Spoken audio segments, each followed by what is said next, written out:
Hello, friends. This is Dave Hurwitz, executive editor at ClassicsToday.com.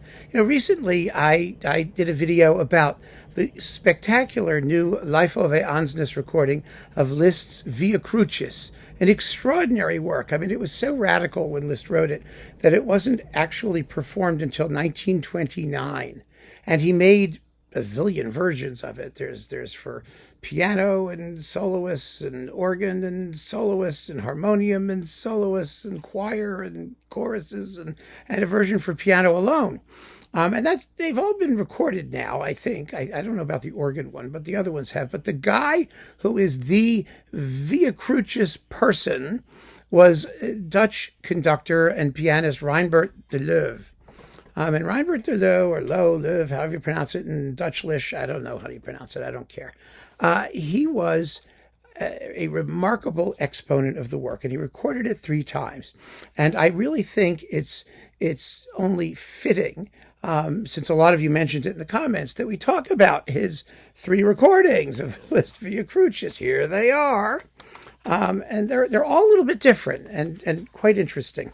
One of the things I've discovered about him, well, we'll get there in a minute, but the original one, the first one that he did, and I think it was the premiere recording of the work, to be honest with you, was from 1984 for Philips with the Netherlands Kammerchor, the Netherlands Chamber Choir, and he was the pianist and conductor, and that's all that's on the disc. It's a beautiful disc. It's a lovely, lovely performance, wonderfully well sung, sensitively played, and we get to watch him sort of age as we go through this whole process. There's something kind of spooky about doing 3 recordings of the Stations of the Cross, all 14 of them, and watching the conductor sort of, himself move through his own Stations of the Cross, because he passed away just a few years ago. I think around, was it 2020, somewhere in there. And here he is. There he is, back in 1984. Let me see if I can get a good, without the light. There we go. That's better, I think. Yes. So there is Reinbert, and he's so I don't have to pronounce the last name and worry about those diphthong things or whatever they are. Anyway, so there he is on Philips, and as I've said before, it's an absolutely extraordinary piece, and he writes about it very eloquently. Why he's so fascinated by it. He himself is he's known for his very slow recordings of Satie, but also mostly as a contemporary music guy, even avant-garde music guy. And so he's fascinated by that aspect of Liszt that veers towards almost like atonality. I don't find that fascinating. Today, I think we are past the point where we consider that in itself a virtue. But it is a radical work in terms of its treatment of chromatic harmony, but it's mixed with Gregorian chant and beautiful consonant expressive melody, and also really crazy stuff. And it's all integrated, and it really seamlessly, actually. I mean, it all sort of fits. But the idea of doing the Stations of the Cross, there's German text, there's Latin, it's an incredibly contemporary concept in its willingness to simply adopt every possible means of expression, but while maintaining a rigorous austerity of means. It's music that's been stripped to the minimum number of vocal parts and piano. It's not a virtuoso piece by any stretch of the imagination, but it's a virtuoso composition. It certainly is. So anyway, this was the work, the recording that introduced most of us to the piece. Certainly me. I mean, I've had this. This came out in 1984. An extraordinary piece. Nobody took Liszt seriously as a composer of sacred music. The people still don't, for the most part. But he was an incredibly serious composer of sacred music. His oratorio, The Legend of St. Elizabeth, I mean, Mahler considered it one of the great masterpieces that anybody ever wrote. And it's powerful stuff and completely sincere.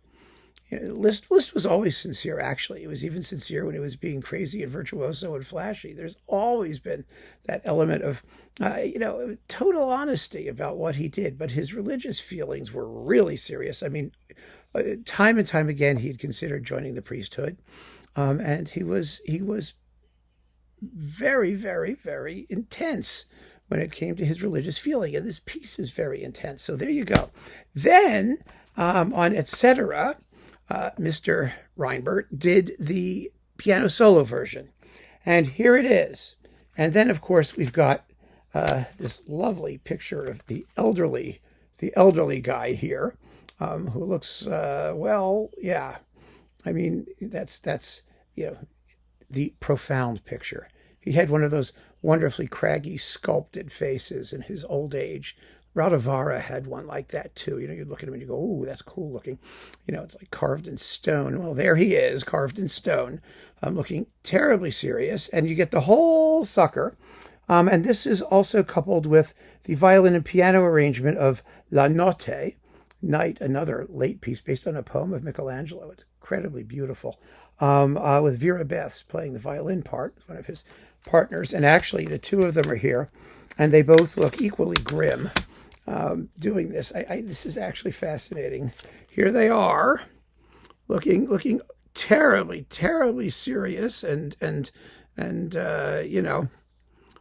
as if their lips are stuck and they can't, Anyway, I don't want to make fun of them. I do want to make fun of them a little bit, because there's an element of that sort of classical music mystery, mysticism. Look at how profound we are.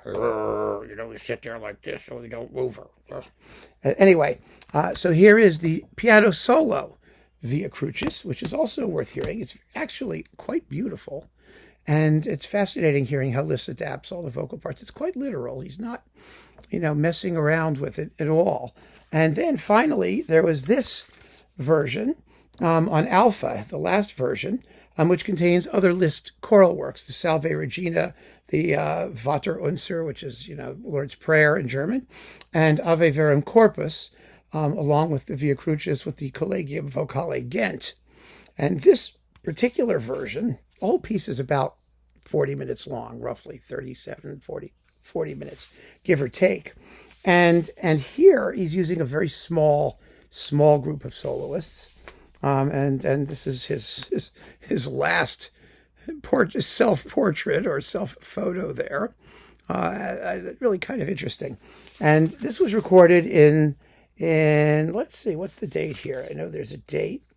This was done in 2019. The piano solo one was in 2012. So that's, when you think about it, 1984 to 2019. I mean, that's a long involvement, a very long involvement with this absolutely extraordinary work. And like I said, he writes about it very, very movingly. And all three performances are absolutely terrific. But I just got fascinated by taking these pictures with his face staring at you. What are they doing that for? So then I looked him up on Wikipedia, and it all became clear, because it turns out that both of his parents were psychiatrists. And that explains everything as far as I'm concerned. I mean, it's a miracle he made it that far, quite frankly, when both of your parents are psychiatrists. Heaven only knows what his upbringing must have been like. But if you look on Google and look for pictures of him, you'll never see him smile. Never at all. It's amazing. He's always just like that. And, okay, well, that was his thing. That's okay. Perfectly fine as far as I'm concerned, because he made great music.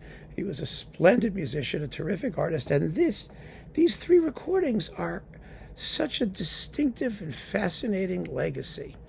They really are. I mean, there's a lot more. It would be nice to have a box of his stuff, actually. It really would. But because it's all interesting repertoire and modern music, and it's all really cool things. But these three recordings of the Via Crucis are a testament unlike that of any other artist today. They really are. I mean, a fascination with this particular work that is still scarcely known and will never be popular or really well known, because it's a very, very personal and intimate view of one man's religious feeling. But I just think it's thrilling. It's a tremendously profound piece of music, and these are amazing performances of it. All of them. They occupy a place of pride in my record collection, and they may well do so for yours too. So keep on listening, friends. Thanks for joining me. Take care.